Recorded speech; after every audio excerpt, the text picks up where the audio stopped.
भक्तों, अगर आप में दम है तो पद्मिनी एकादशी के दिन, जो कि 27 मई को आने वाली है, उस दिन इस देव वृक्ष को बिना किसी को बताए चुपचाप छूकर इस मंत्र को बोलकर चले आना। कंगाल भी धनवान बनेगा, इतनी धन दौलत आएगी कि संभाल नहीं पाओगे।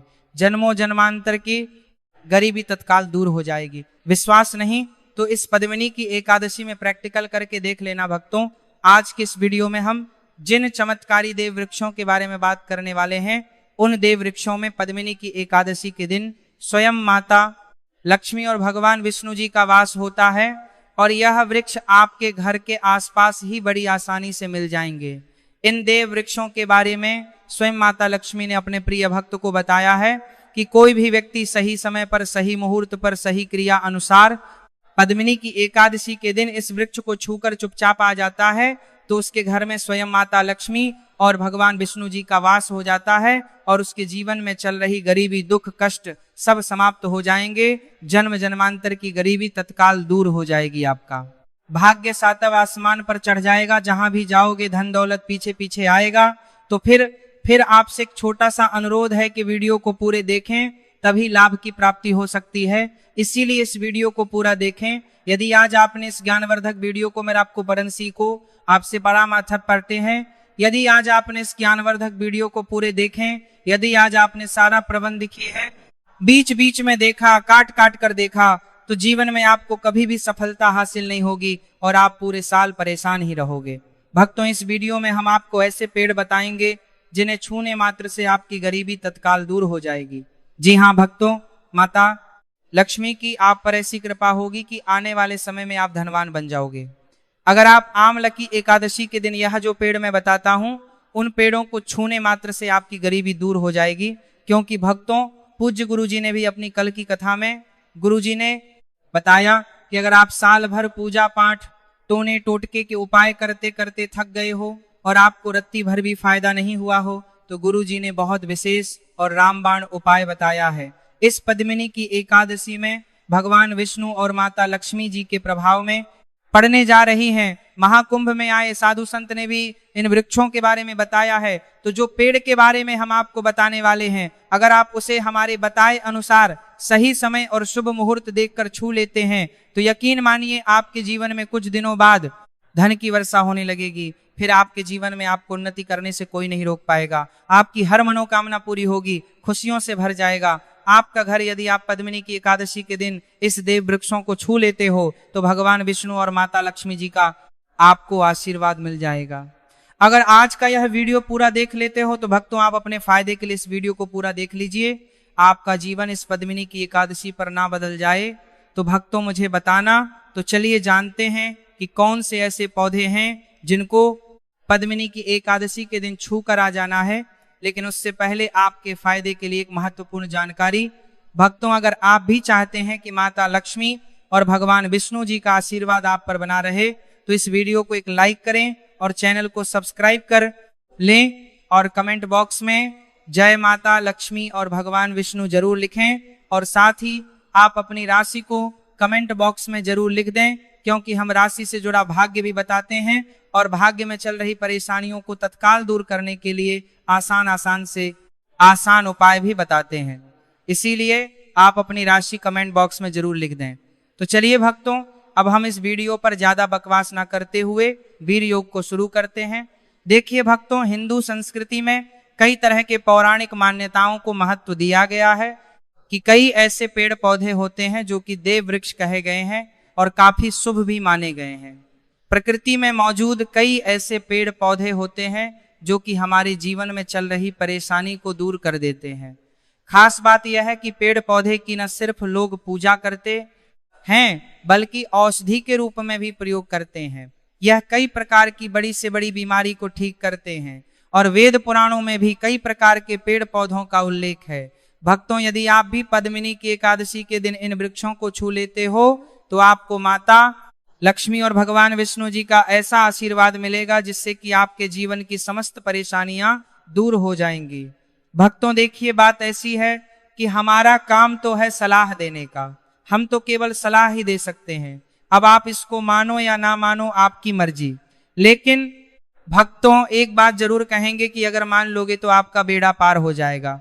भक्तों ज्योतिष मान्यताओं के अनुसार गुरुजी ने कहा है कि पद्मिनी की एकादशी के दिन पर स्वयं माता लक्ष्मी और भगवान विष्णु जी इस चमत्कारी पौधे पर विराजमान रहेंगे, जिसकी बात आगे हम इस वीडियो में करने वाले हैं।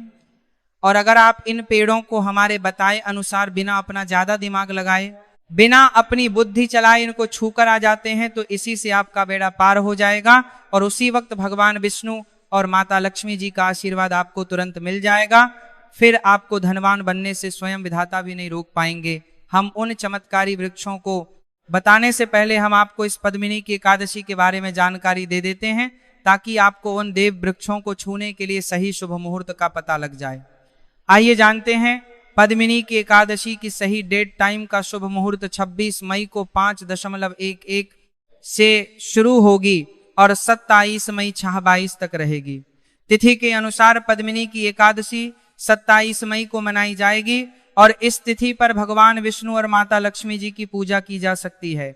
भक्तों यदि आपको पद्मिनी की एकादशी के दिन पेड़ पौधों को छूना है तो किसी भी टाइम आप छू कर आ सकते हो, उसमें कोई भी दिक्कत वाली बात नहीं है। चलिए अब हम आपका ज्यादा समय बर्बाद ना करते हुए बताते हैं कि कौन कौन से पेड़ पौधे को छूना चाहिए।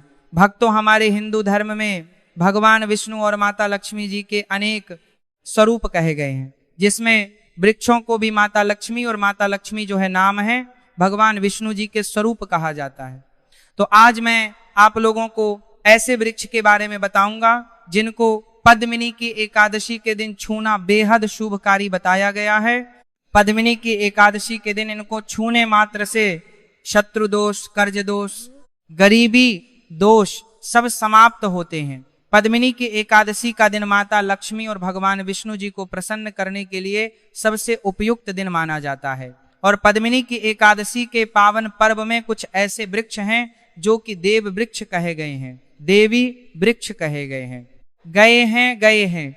ये माता लक्ष्मी और भगवान विष्णु जी के स्वरूप होते हैं, माता लक्ष्मी के स्वरूप होते हैं। और हमारे धर्म में पेड़ पौधे को देवी देवता मानकर हम इनकी पूजा करते हैं और हमें पूजा भी जरूर करनी चाहिए। विज्ञान भी कहता है पेड़ पौधे मनुष्यों को फ्री में प्राणवायु प्रदान करते हैं और पेड़ पौधे हमें ऑक्सीजन देते हैं और हमारे जो कार्बन डाइऑक्साइड होता है उसे ग्रहण करके सभी प्रकार की जितनी भी नकारात्मक चीजें होती हैं उसे अपने अंदर में स्वयं सोख लेता है और हमें ताजगी प्रदान करता है। और पद्मिनी की एकादशी के दिन कुछ ऐसे पेड़ पौधे हमारे धर्मशास्त्र में कहे गए हैं जिनको छूने मात्र से व्यक्ति के बंद किस्मत के ताले खुल जाते हैं, व्यक्ति का सौभाग्य चमक जाता है। हमारे शास्त्रों में पेड़ पौधों को बहुत ही गुणकारी कहा जाता है, क्योंकि इनमें साक्षात माता लक्ष्मी और भगवान विष्णु जी का वास होता है। अनेक बीमारियों का उपचार पेड़ पौधों में ही छुपा है। पेड़ पौधों में कई जड़ी बूटियां पाई जाती हैं और माता लक्ष्मी ने स्वयं कहा है कि वृक्षों में मैं पीपल का वृक्ष हूं। पीपल के वृक्ष को वृक्षों का राजा कहा जाता है, क्योंकि पीपल वृक्ष की जो आयु होती है सबसे ज्यादा होती है, सबसे अत्यधिक होती है। पीपल वृक्ष सर्वशक्तिमान होता है, पूजा पाठ में अत्यधिक इसका महत्व होता है। तो चलिए आज मैं आप लोगों को आमलकी एकादशी के दिन छुए जाने वाले वृक्ष के बारे में बताऊंगा। तो कमेंट में जय माता लक्ष्मी और भगवान विष्णु अवश्य लिख दीजिए, क्योंकि जब माता लक्ष्मी और भगवान विष्णु जी का नाम लिखा या बोला जाता है तो वे बहुत ही जल्दी प्रसन्न हो जाते हैं। भक्तों हमारे धर्मशास्त्र में अनेक ऐसे वृक्ष हैं जिन्हें कल्याणकारी और मंगलकारी माना गया है। यह वृक्ष केवल पर्यावरण के लिए नहीं बल्कि हमारे जीवन के लिए भी बेहद महत्वपूर्ण होते हैं। खासकर अगर आप इन वृक्षों को छूते हैं तो आपकी सारी परेशानियां, कष्ट, दुख और तकलीफें खत्म हो जाती हैं। पद्मिनी की एकादशी के दिन इन वृक्षों का असर कई गुना बढ़ जाता है। इस दिन शक्ति धरती लोक में आ जाती है और इस दिन हर वस्तु में प्राण और चेतना का संचार होता है। जब यह शक्ति पूरे ब्रह्मांड में फैली होती है तो जितने भी पेड़ पौधे, जीव जंतु और चल चल वस्तुएं हैं सब में शक्ति जागृत हो जाती है। इस विशेष समय में अगर आप माता लक्ष्मी और भगवान विष्णु जी स्वरूप कहे गए पेड़ पौधों को जाकर छू लेते हैं तो आपके जीवन के सारे दुख, कष्ट, रोग और परेशानियां समाप्त हो जाती हैं। खासकर काल सर्प दोष, मंगल दोष, पितृ दोष और राहु दोष जैसी समस्याएं तत्काल अपना असर छोड़ देती हैं और पूरी तरह समाप्त हो जाती हैं। भक्तों, आज मैं आपको 4 से 5 देव वृक्षों के बारे में बताने जा रहा हूं, जिन्हें हमारे धर्म शास्त्र में बहुत महत्वपूर्ण माना गया है। यह चारों वृक्ष आपके जीवन में सुख, समृद्धि और खुशहाली लाने के लिए बेहद प्रभावशाली होते हैं। इसलिए इस वीडियो को ध्यान से देखना, क्योंकि अगर आपने इसे बीच में काट कर देखा तो बाद में आपको पछताना पड़ सकता है। पद्मिनी की एकादशी के दिन का पर्व ऐसा है जब आपको लंबी लंबी पूजा पाठ करने की जरूरत नहीं होती। बस अगर आप इन विशेष वृक्षों को आम की एकादशी के दिन सही तरीके से छू लेते हैं और माता लक्ष्मी और भगवान विष्णु जी का आशीर्वाद लेते हैं तो आपकी सारी समस्याएं और गरीबी खत्म हो सकती हैं। यह वृक्ष इतने शक्तिशाली होते हैं, इससे आपके पास सोने को नहा होता है कि आप अपनी आंखों से इनका असर देख सकते हैं। और खास बात यह है कि यह सारे देव वृक्ष आपके आसपास आसानी से मिल सकते हैं, तो आप इन्हें अपने घर के पास से ही ढूंढ सकते हैं। अब वीडियो में आगे बढ़ने से पहले अगर आपने अभी तक कमेंट बॉक्स में जय ही जाएंगे कराकर आपके बाद माता लक्ष्मी और भगवान विष्णु नहीं लिखा है तो कृपया जय माता लक्ष्मी और भगवान विष्णु जरूर लिखें। इससे हमें बहुत अच्छा लगता है जब आप हमारे वीडियो में कमेंट करते हैं और उसे लाइक करते हैं। इससे हमारा मनोबल बढ़ता है और हम और भी अच्छी जानकारी आपके लिए लेकर आते हैं। तो अब हम बात करते हैं कि कौन से वे 3 वृक्ष हैं जिन्हें हमें पद्मिनी की एकादशी के दिन छू कर आना चाहिए। यह वृक्ष न सिर्फ आपके जीवन को खुशहाल बनाते हैं बल्कि आपकी गरीबी और दुख दर्द को भी समाप्त कर देते हैं। इसलिए मैं चाहूंगा कि आप सब पद्मिनी की एकादशी के दिन इन वृक्षों की पूजा जरूर करें और इन्हें छुएं, क्योंकि इस दिन इन वृक्षों की पूजा करने से आपको अनगिनत लाभ मिल सकते हैं। चलिए भक्तों, अब हम जानते हैं कि वे देव वृक्ष कौन से हैं जिन्हें छूने से हमारी गरीबी खत्म हो जाती है और जीवन में सुख समृद्धि का आगमन होता है। पहला वृक्ष है बेल का वृक्ष, जिसे हम खास तौर पर पूजा में इस्तेमाल करते हैं। पद्मिनी की एकादशी के दिन बेल का पेड़ सबसे महत्वपूर्ण माना जाता है। माता लक्ष्मी और भगवान विष्णु जी को बेल के पत्ते अत्यंत प्रिय हैं और उन्हें मंदिर में बेल पत्र अर्पित करने से विशेष पुण्य की प्राप्ति होती है। बेल का वृक्ष भगवान विष्णु और माता लक्ष्मी जी के पूजन के लिए अत्यधिक पवित्र माना जाता है। बेल के पत्तों का उपयोग भगवान विष्णु और माता लक्ष्मी जी के पूजन में विशेष रूप से किया जाता है। बेल का वृक्ष माता लक्ष्मी के स्वरूप माना गया है, यानी यह माता लक्ष्मी और भगवान विष्णु जी के स्वरूप हैं। इस वृक्ष में भगवान विष्णु जी के स्वरूप हैं, विष्णु और माता लक्ष्मी जी का वास होता है।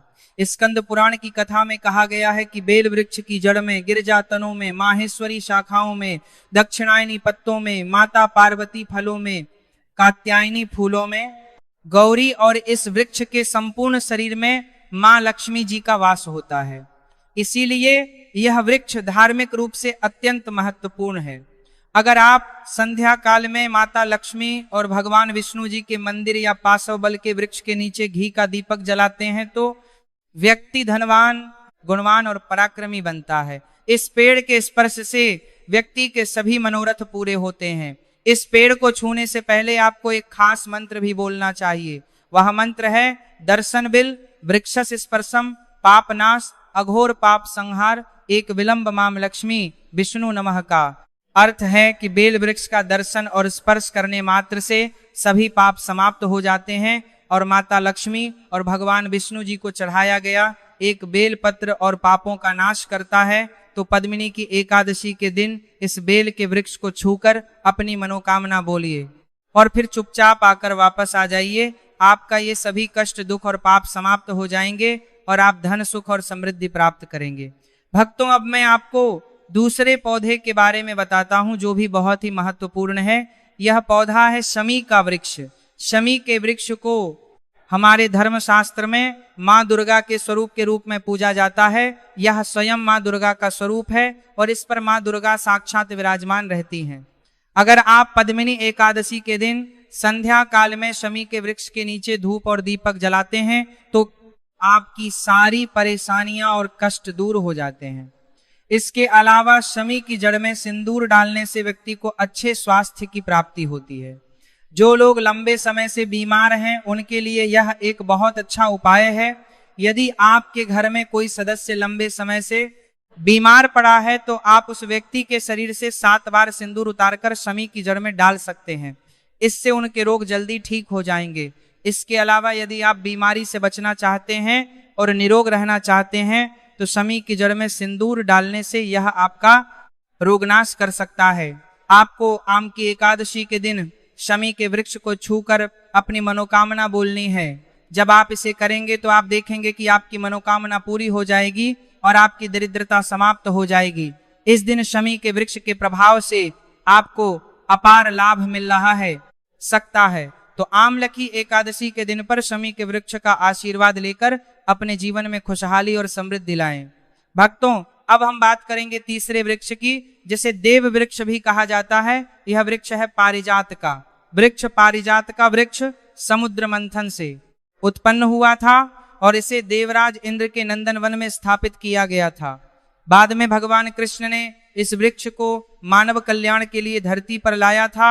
यह वृक्ष माता लक्ष्मी का स्वरूप माना जाता है, क्योंकि माता लक्ष्मी भी समुद्र मंथन से उत्पन्न हुई है। यह माना जाता है कि अगर किसी व्यक्ति के शरीर में थकान या पीड़ा हो या व्रत के दौरान परेशानी हो तो शाम के समय पारिजात के वृक्ष को छूने से यह सारी परेशानियां दूर हो जाती हैं। आप पद्मिनी की एकादशी के दिन जब भी समय मिले इस वृक्ष को छू सकते हैं और विशेष लाभ प्राप्त कर सकते हैं। अगर आप इस वृक्ष के नीचे पद्मिनी की एकादशी के दिन घी का दीपक जलाते हैं और इसकी जड़ में थोड़ा सा सिंदूर डालते हैं तो आपके सभी प्रकार एक की मनोकामनाएं पूरी हो सकती हैं। लेकिन आपको एक प्रार्थना जरूर करनी, वह प्रार्थना है, हे पारिजात वृक्ष, आप माता लक्ष्मी और भगवान विष्णु जी स्वरूप हैं। कृपया हमारी सारी परेशानियां दूर करें। हमारे घर में माता लक्ष्मी का वास हो, पितृदोष, गृह दोष, लक्ष्मी दोष समाप्त हो। कृपया हमारे जीवन में समृद्धि और सुख की वर्षा करें। यदि आपके घर में धन का आगमन कम हो रहा है और पैसे का व्यर्थ खर्च हो रहा है तो आप पारिजात के 5 फूल लेकर उन्हें अच्छे से सुखाकर एक पीले कपड़े में बांधकर तिजोरी में रख सकते हैं। यह उपाय पद्मिनी की एकादशी के दिन जरूर करें। इससे आपके घर में धन की वर्षा होगी और आर्थिक स्थिति बेहतर होगी।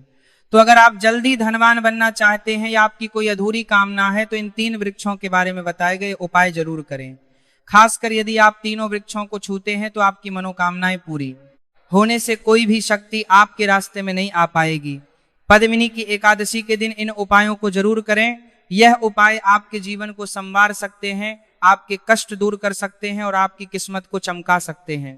भक्तों, अब अगले वृक्षों को बताने से पहले आपसे हम एक रिक्वेस्ट करते हैं कि भक्तों, अगर आप हमारे चैनल पर नए हैं तो चैनल को सब्सक्राइब करें, वीडियो को लाइक करें और अपनी राशि कमेंट बॉक्स में डालें, क्योंकि हम आपकी राशि से जुड़े भाग्य और समस्याओं के उपाय भी बताते हैं। तो अपनी राशि कमेंट बॉक्स में डालें हैं, बॉक्स में डालकर अपने भाग्य को जागृत करें। भक्तों, अब अगला पेड़ है जिसे आपको पद्मिनी की एकादशी के दिन छूकर आना है। वह पीपल का पेड़। पीपल का पेड़ हिंदू धर्म में बहुत ही पवित्र और शुभ माना जाता है। इसे विशेष रूप से भगवान विष्णु से जोड़ा जाता है। पीपल के पेड़ का पूजा करने से पापों का नाश होता है और पुण्य की प्राप्ति होती